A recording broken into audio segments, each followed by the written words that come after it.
The principle of Kujichagulia, self-determination, defining ourselves, naming ourselves, creating for ourselves, and speaking for ourselves. This principle reminds me of the story of a small person. Now, they were small because they were young in age. They were small because they were in the process of growing. They were small because everything starts off small until it grows in power, in force, in source. Now, this youngster every day would come into the house and say, Ma, Pa, there are things that I want to do. And Ma and Pa would look and say, oh, that's sweet. That's real sweet. But you're little. And the little one, this person who was growing into something else would every day come back in full of determination and say, Ma and Pa, there are things I want to do. And Ma and Pa would look at this little one and say, oh, baby, you got some growing to do. And every day, same response. Same response. Oh, you got to grow up. Oh, you need to grow up. And finally, this child said, I'm ready. I'm ready. I am ready to take on the responsibilities. I am ready to do the things that you do. Now, many children say this, and if you have children yourself, you've heard it before. Oh, Ma and Pa looked and went, you think you're ready? You think you're ready? And the little one said, oh, I'm ready. And so Ma and Pa said, well, you head on to the edge of town. And there's an old fella there. You know the old fella who always tinkers with the stuff. You go talk to that old fella and tell them that you're ready. And so that little one, with fierce determination, headed on down out of town towards the tinkerer. And the tinkerer looked at this little one who walked in. And the tinkerer said, what can I do you for?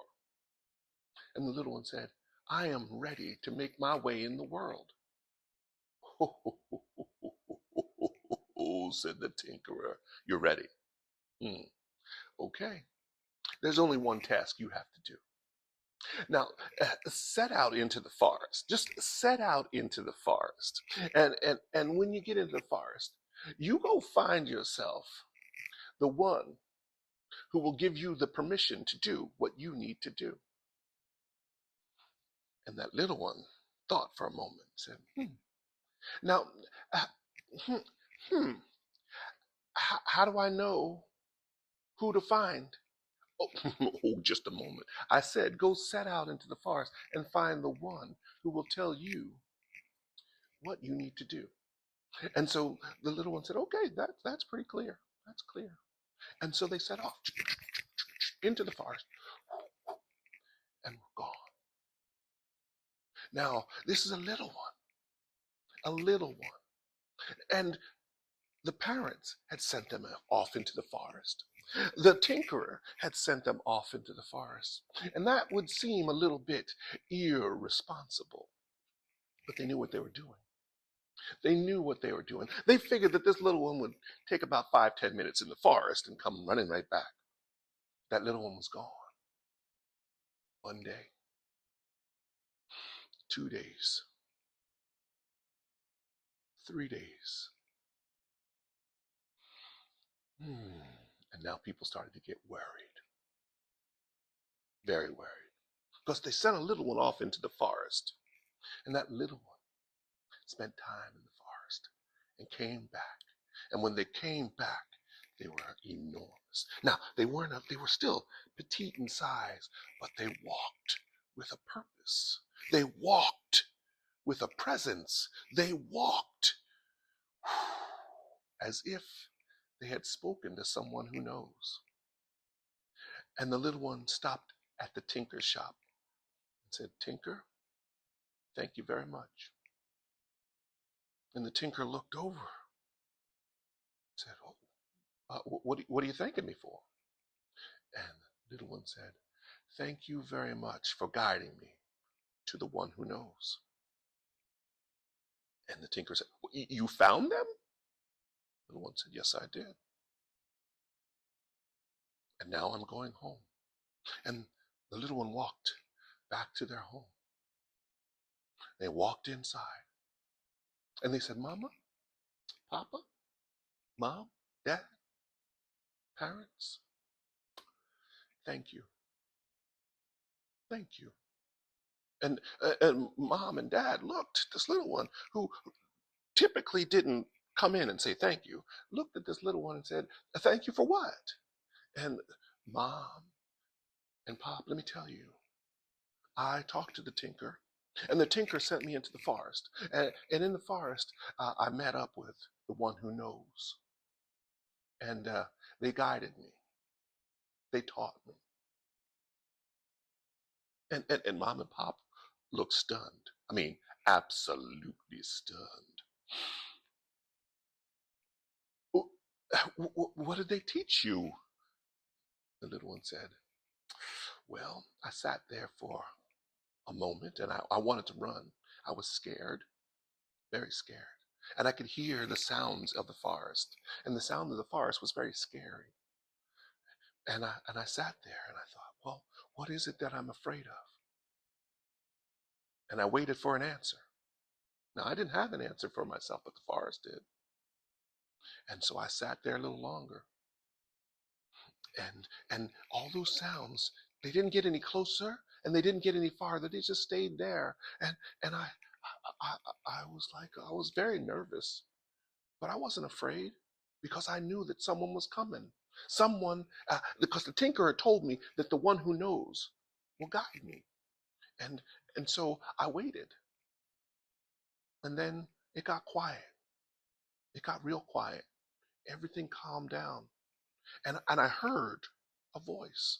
And I don't know, it wasn't a person, it was just a voice. It was like the forest was speaking to me. And it said, welcome. Welcome home. And I said, well, I'm not home. I'm far from home. And the forest said, oh, but you are not. You'll never be far from home again. And I sat.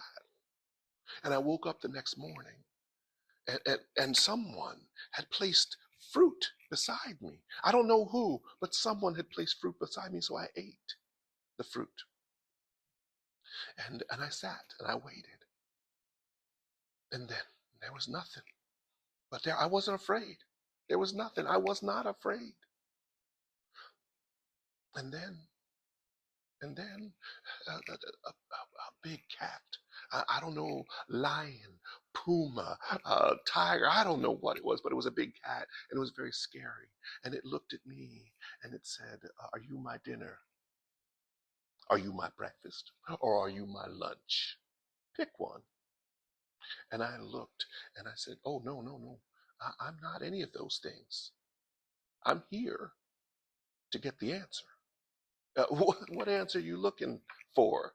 Said this big cat. What? And I said, the answer, because I want to get the information from the one who knows. Oh, the one who knows. All right, I'll let you sit here. When you get real tired, you just call on me to snack, okay? All right, I'll be going now. And so that cat, that big old cat, was gone. And I sat and I waited. And I got tired and I fell asleep. And when I woke up, oh, there was some fine vegetables right there in front of me. Vegetables, good vegetables. I ate up because I was a little hungry now. And everything was calm. Everything was calm. There was no fear. I wasn't worried about the big cat because the big cat was going to come back when it was going to come back. And I would be ready. And the one who knows was going to show up. And so when I sat there, Mom, Pop, and now Mom and Pop were just like, wow, Who is this child?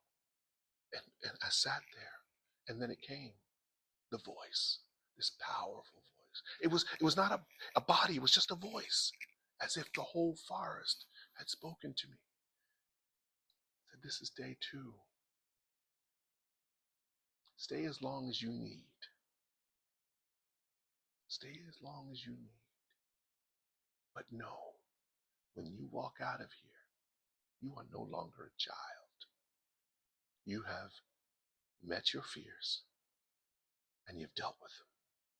You have dealt with the big cat, the most ferocious thing in all this land, and yet you weren't afraid, and you just answered honestly. So know, when you choose to walk out of here, you won't be the child that came in here. You are who you are, and that's for you to determine how you're going to be out there. And so the child sat there for a moment to think and ponder on this, because the one who knows had spoken. And so the child thought, I don't know who I'm going to be out there. I know who I am right here, but I don't know who I'm going to be out there. And so that child sat for a little bit longer, and the voice came back and said, you know who you are. You know who you are. Now, let me just say, as a baby, you were a baby. As an infant, you were an infant. As a toddler, you were a toddler. And then you became a little kid, and now you're this. And when you leave here, you'll be something else. And know this, you will also become something else. But at the root of all of who you are is your purpose, is your power. And that's upon you to choose. That's upon you to be. So when you walk out of here, know who you are and be that.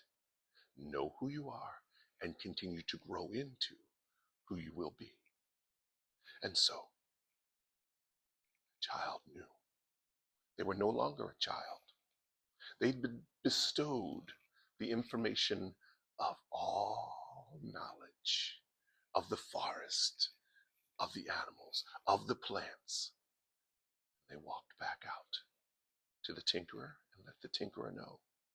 They walked back home to their parents and let their parents know. And their parents looked at them after hearing this story and said, wow, you have had a fantastic journey. Welcome home. And there are some dishes to be done. But, and that child, who was no longer a child, because they were growing, now they were an adolescent, young adult. They said, okay, I will handle my chores, and I'll continue to keep growing.